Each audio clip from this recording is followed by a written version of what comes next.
महात्मा गांधी सत्य के साथ मेरे प्रयोग पार्ट 1।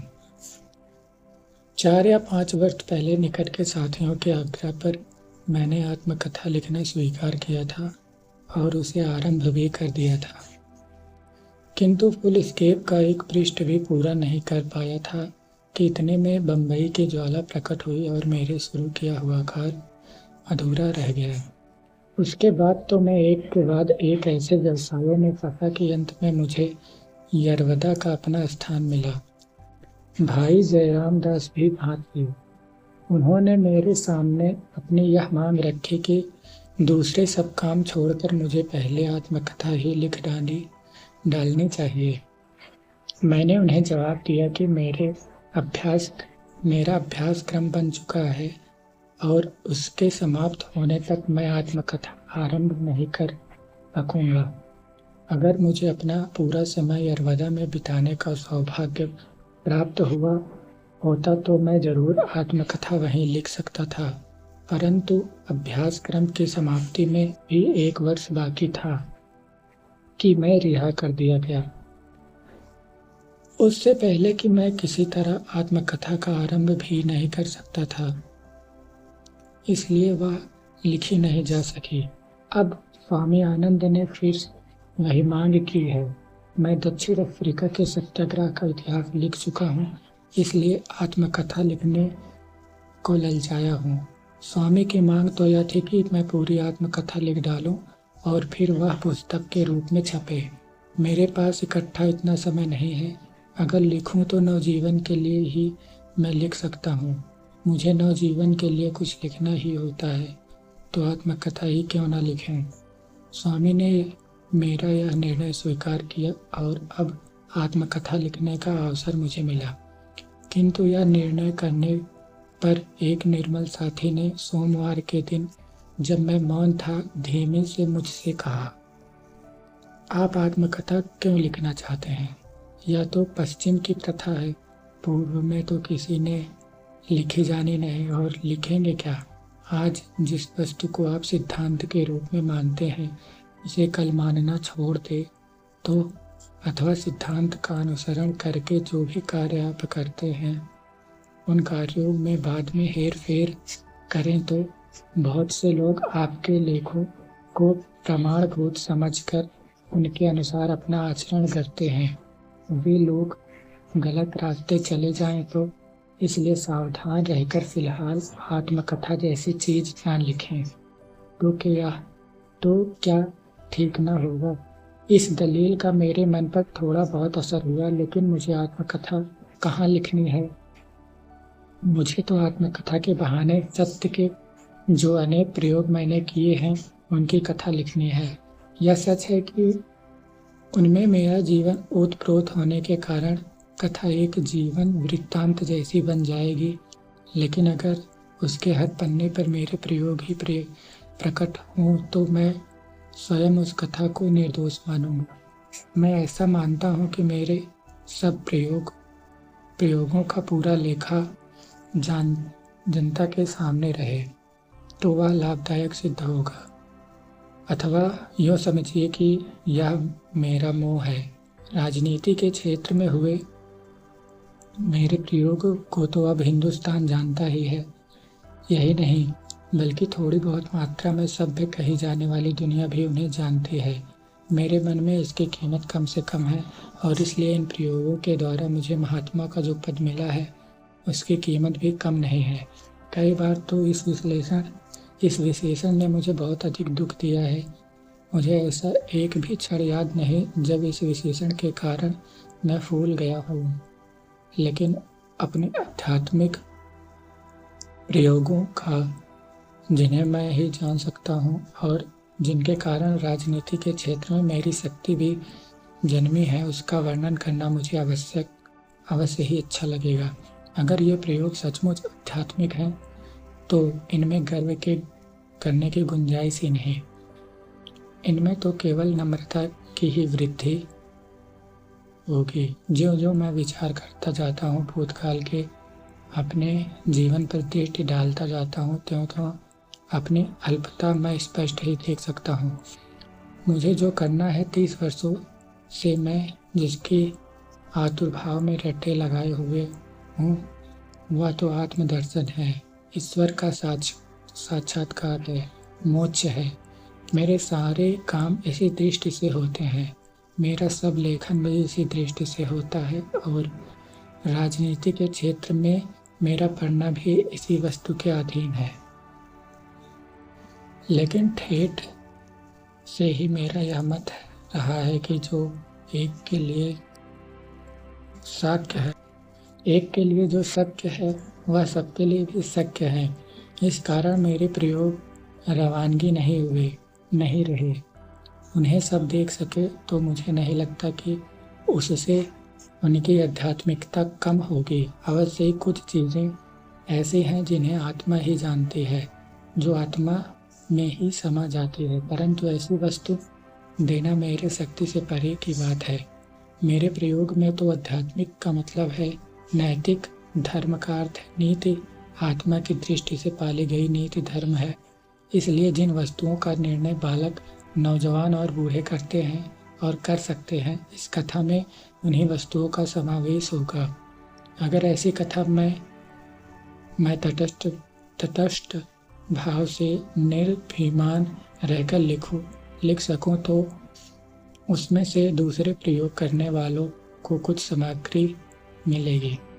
इन प्रयोगों के बारे में मैं किसी भी प्रकार की संपूर्णता का दावा नहीं करता। जिस तरह प्रयोग वैज्ञानिक अपने प्रयोग अतिशय नियम पूर्वक, विचार पूर्वक और बारीकी से करते हैं, फिर उनसे उत्पन्न परिणामों को वह अंतिम नहीं कहता अथवा वे परिणाम सच्चे ही हैं, इस बारे में भी या संशय नहीं तो तटस्थ अवश्य होता है।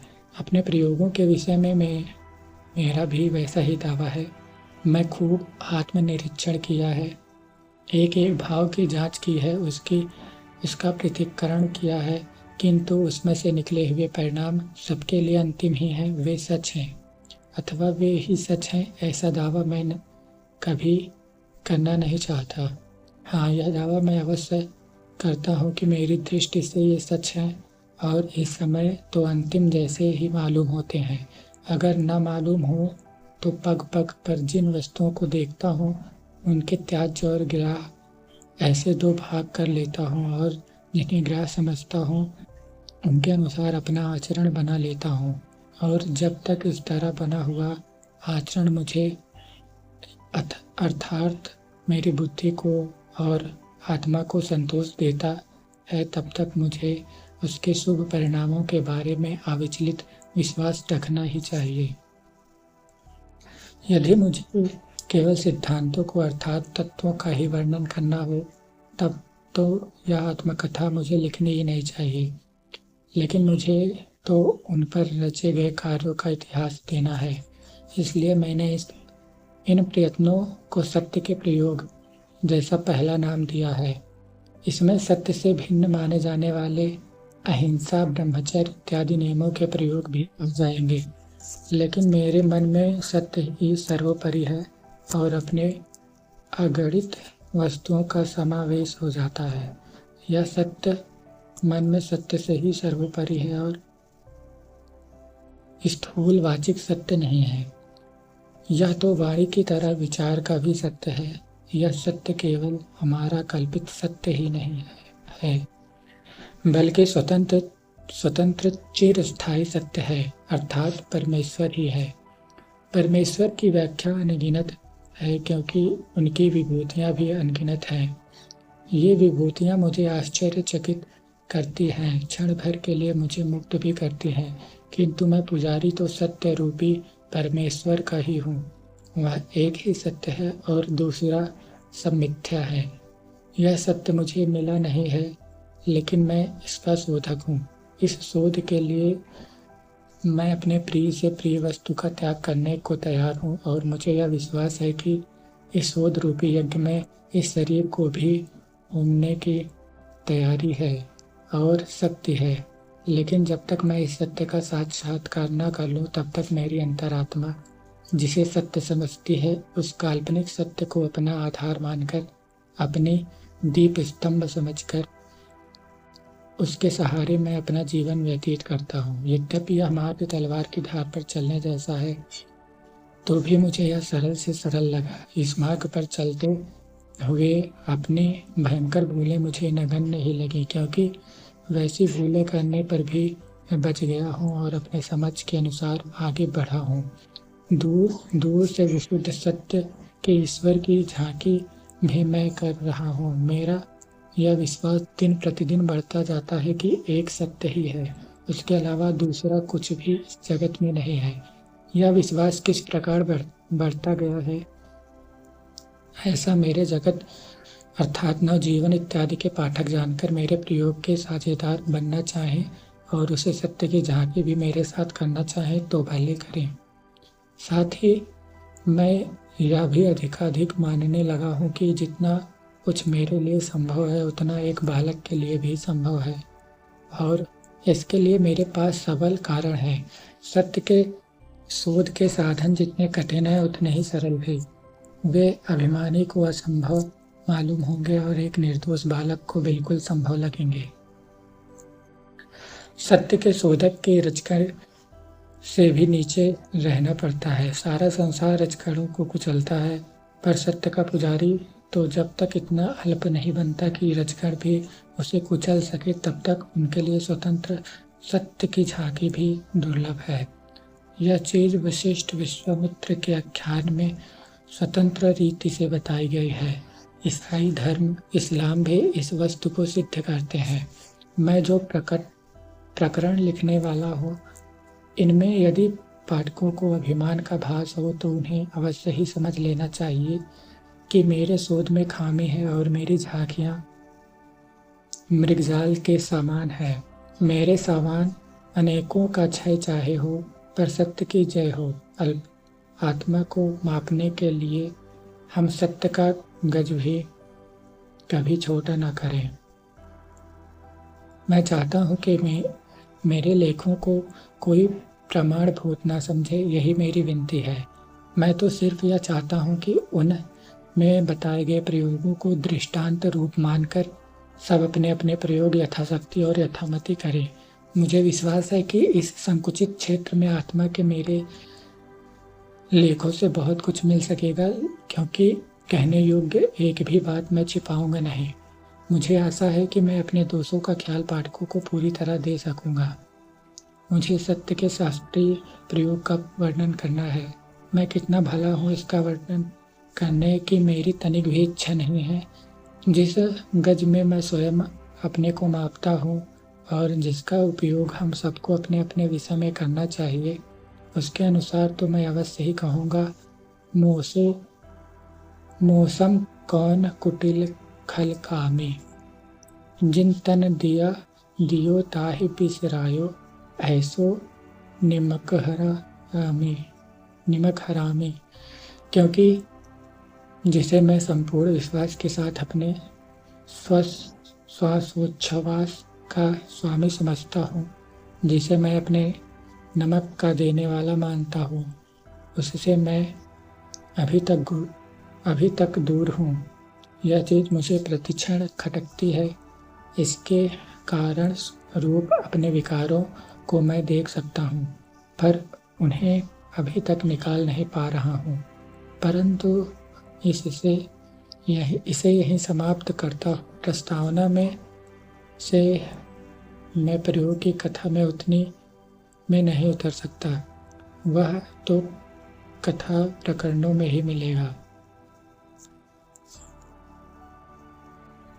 पहला भाग, जन्म। संभवतः गांधी कुटुंब पहले तो पंसारी का धंधा करने वाला था, लेकिन मेरे दादा से लेकर पिछली 3 पीढ़ियों से वह दीवानगिरी करता रहा है। ऐसा मालूम होता है कि उत्तम चंद गांधी अथवा ओता गांधी टेक वाले थे। राजनीतिक खटपट के कारण उन्हें पोरबंदर छोड़ना पड़ा और उन्होंने जूनागढ़ राज्य में आश्रय लिया था। उन्होंने नवाब साहब को बाएं हाथ से सलाम किया।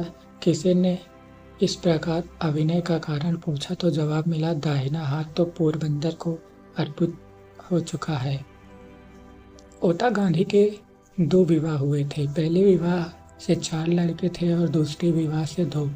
इनमें 5वें करमचंद अथवा कबा गांधी और आखिरी तुलसीदास गांधी थे। दोनों भाइयों ने बारी बारी से पोरबंदर में दीवान का काम किया। कबा गांधी मेरे पिताजी थे। पोरबंदर की दीवानगिरी छोड़ने के बाद वे राजस्थानी कोर्ट के सदस्य थे। बाद में राजकोट में और कुछ समय के लिए बांकानेर में दीवान थे। मृत्यु के समय वे राजकोट दरबार में पेंशनर थे। कबा गांधी के भी 4 विवाह हुए थे। पहले 2 से 2 कन्याएं थीं। अंतिम पत्नी पुतला बाई से 1 कन्या और 3 पुत्र थे। उनमें अंतिम मैं हूँ। पिताजी की शिक्षा केवल अनुभव की थी। आजकल जिसे हम गुजराती की 5वीं किताब का ज्ञान कहते हैं, उतनी शिक्षा उन्हें मिली होगी। उनका व्यवहारिक ज्ञान इतने ऊंचे दर्जे का था कि बारीकी से बारीकी सवालों को सुलझाने में अथवा 1000 आदमियों से काम लेने में भी उन्हें कोई कठिनाई नहीं होती थी। माता व्यवहार कुशल थी। राज दरबार की सब बातें वे जानती थी। रनिवास में उनकी बुद्धि की अच्छी कदर होती थी। मैं बालक था। कभी कभी माता जी मुझे भी अपने साथ दरबार गढ़ ले जाती थी। माँ साहब के साथ होने वाली बातों में से कुछ मुझे भी अभी तक याद है। भाग 2 बचपन। मेरा बचपन पोरबंदर में ही बीता। पोरबंदर से पिताजी राजस्थानी कोर्ट के सदस्य बनकर राजकोट गए। उस समय मेरी उम्र लगभग 7 साल की होगी। मुझे राजकोट की ग्रामशाला में भर्ती किया गया। मैं मुश्किल से साधारण श्रेणी का विद्यार्थी रहा होऊंगा। ग्रामशाला से उपनगर की शाला में और वहां से हाई स्कूल में। यहाँ तक पहुँचने में मेरा 12वां वर्ष बीत गया। मैं बहुत ही शर्मीला लड़का था। पाठशाला में अपने काम से ही काम रखता था। घंटी बजने के समय मुझे समय पहुंचता और पाठशाला के बंद होते ही घर भाग जाता। हाई स्कूल के पहले ही वर्ष की परीक्षा के समय एक घटना उल्लेखनीय है। शिक्षा विभाग के इंस्पेक्टर जाल्स विद्यालय का निरीक्षण करने आए थे। उन्होंने पहली कक्षा के विद्यार्थियों को अंग्रेजी के 5 शब्द लिखाए। उसमें एक शब्द केटल था। मैंने उससे हिज्जे गलत लिखे थे।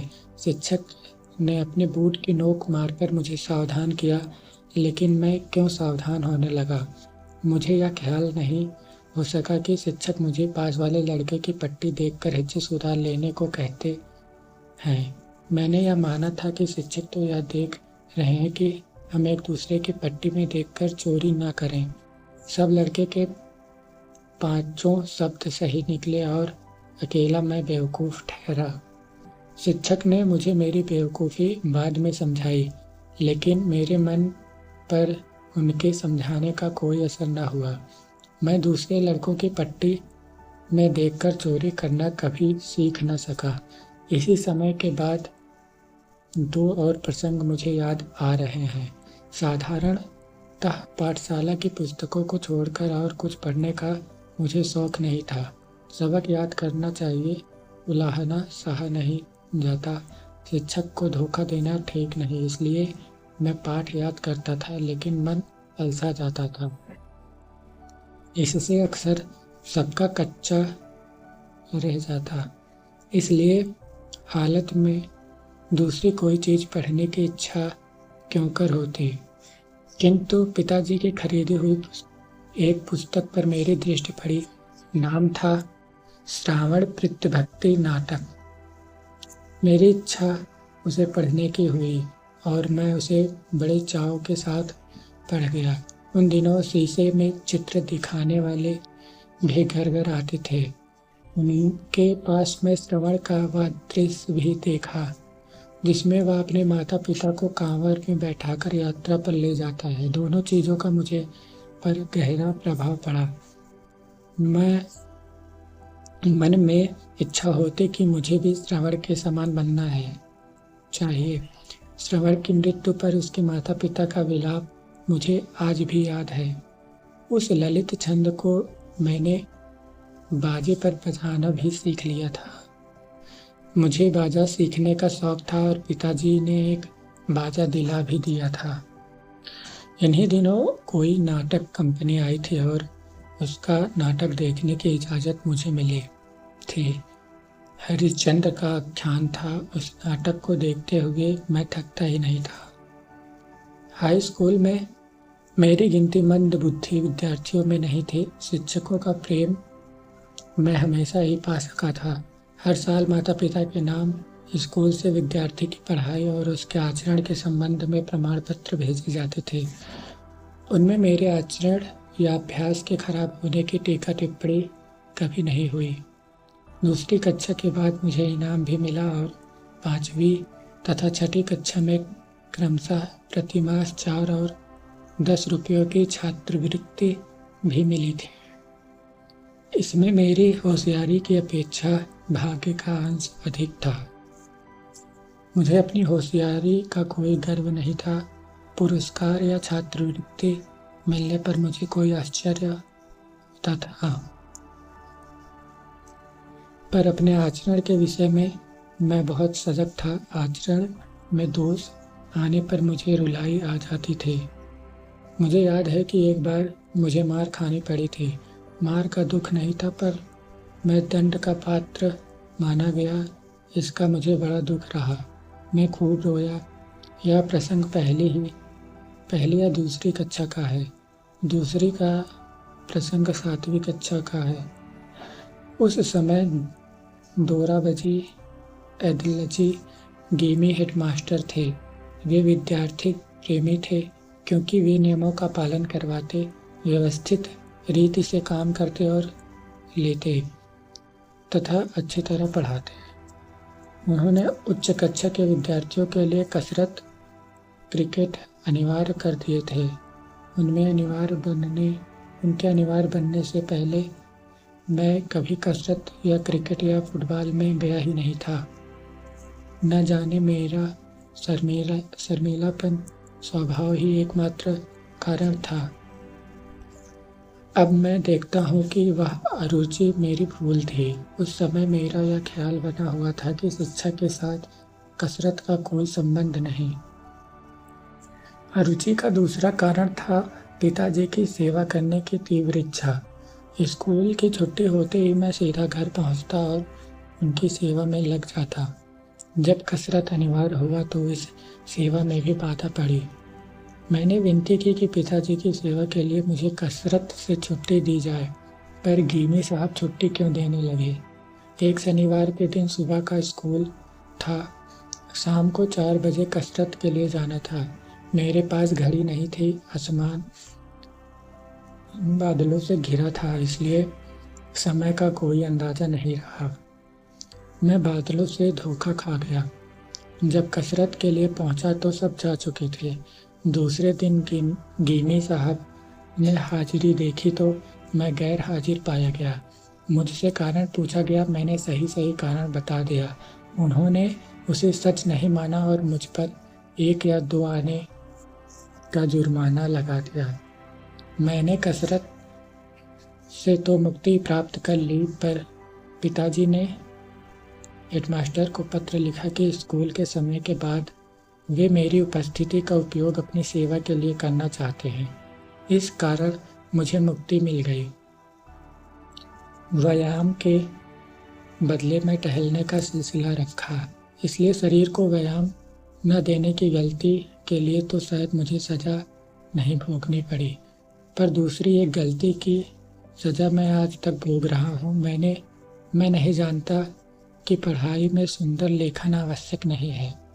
यह गलत ख्याल मुझे कैसे हो गया था, पर ठेठ विलायत जाने तक यह बना रहा। बाद में और ख़ासकर दक्षिण अफ्रीका में, जब मैंने वकीलों के तथा दक्षिण अफ्रीका में जन्मे और पढ़े लिखे नवयुवकों के मोती के दानों जैसे अक्षर देखे तो मैं शर्माया और पछताया। इस समय के विद्याभ्यास के दूसरे 2 संस्मरण उल्लेखनीय हैं। यह के कारण जो 1 साल नष्ट हुआ था, उसे बचा लेने की बात दूसरी कक्षा के शिक्षक ने मेरे सामने रखी थी। उन दिनों परिश्रमी विद्यार्थियों को इसके लिए अनुमति मिलती थी। इस कारण तीसरी कक्षा में मैं 6 महीने रहा और गर्मी की छुट्टियों से पहले होने वाली परीक्षा के बाद मुझे चौथी कक्षा में बैठाया गया। इस कक्षा से थोड़ी पढ़ाई अंग्रेजी माध्यम से होने लगी थी। मेरी समझ में कुछ न आता था। भूमिति भी चौथी कक्षा से शुरू होती थी। भूमिति शिक्षक अच्छी तरह समझाकर पढ़ाते थे, पर मैं कुछ समझ ही न सकता था। अक्सर निराश हो जाता था। कभी कभी यह भी सोचता कि एक साल में 2 कक्षाएं करने का विचार छोड़कर मैं तीसरी कक्षा में लौट जाऊं। जब प्रयत्न करते करते मैं यूक्लिड के 13वें प्रमेय तक पहुंचा तो अचानक मुझे बोध हुआ कि भूमिति तो सरल से सरल विषय है, जिसमें केवल बुद्धि का सीधा और सरल प्रयोग ही करना है। इसमें कठिनाई क्या है? उसके बाद तो भूमिति मेरे लिए सदा ही एक सरल और सरस विषय बना रहा। भूमिति की अपेक्षा संस्कृत ने मुझे अधिक परेशान किया। यह विषय भी चौथी कक्षा में शुरू हुआ। छठी कक्षा में मैं हारा। संस्कृत शिक्षक बहुत कड़े मिजाज के थे। संस्कृत वर्ग और फारसी वर्ग के बीच एक प्रकार की होड़ रहती थी। फारसी सिखाने वाले मौलवी नरम मिजाज के थे। विद्यार्थी आपस में बात करते कि फारसी तो बहुत आसान है और फारसी शिक्षक बहुत भले हैं। मैं भी आसान होने के बाद सुनकर ललचाया और एक दिन फारसी के वर्ग में जाकर बैठा। संस्कृत शिक्षक को दुख हुआ। उन्होंने मुझे बुलाया और कहा, यह तो समझ कि तू कितना लड़का है। किनका लड़का है? क्या तू अपने धर्म की भाषा नहीं सीखेगा? तुझे तो कठिनाई हो सो मुझे बता। मैं तो सब विद्यार्थियों को बढ़िया संस्कृत सिखाना चाहता हूँ। आगे चलकर उसमें रस के घूंट पीने को मिलेंगे। तुझे यूँ हारना नहीं चाहिए। तू फिर से मेरे वर्ग में बैठ। मैं शर्माया शिक्षक के प्रेम की अवगणना न कर सका। आज मेरी आत्मा कृष्णशंकर मास्टर का उपकार मानती है। अब तो मैं यह मानता हूँ कि भारतवर्ष की उच्च शिक्षा के पाठ्यक्रम में मातृभाषा के अतिरिक्त राष्ट्रभाषा हिंदी, संस्कृत, फारसी, अरबी और अंग्रेजी का स्थान होना चाहिए। भाषाओं की संख्या से किसी को डरना नहीं चाहिए।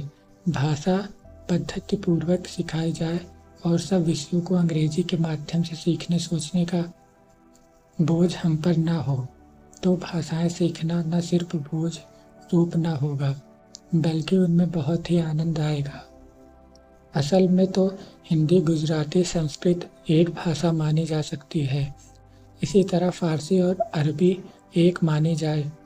यद्यपि फारसी संस्कृत से मिलती जुलती है और अरबी का हिब्रू से मेल है, फिर भी दोनों का विकास इस्लाम के प्रकट होने के बाद हुआ, इसलिए दोनों के बीच निकट संबंध है। अगला पार्ट है बाल विवाह, जिसे हम इस ऑडियो बुक के पार्ट 2 में देखेंगे।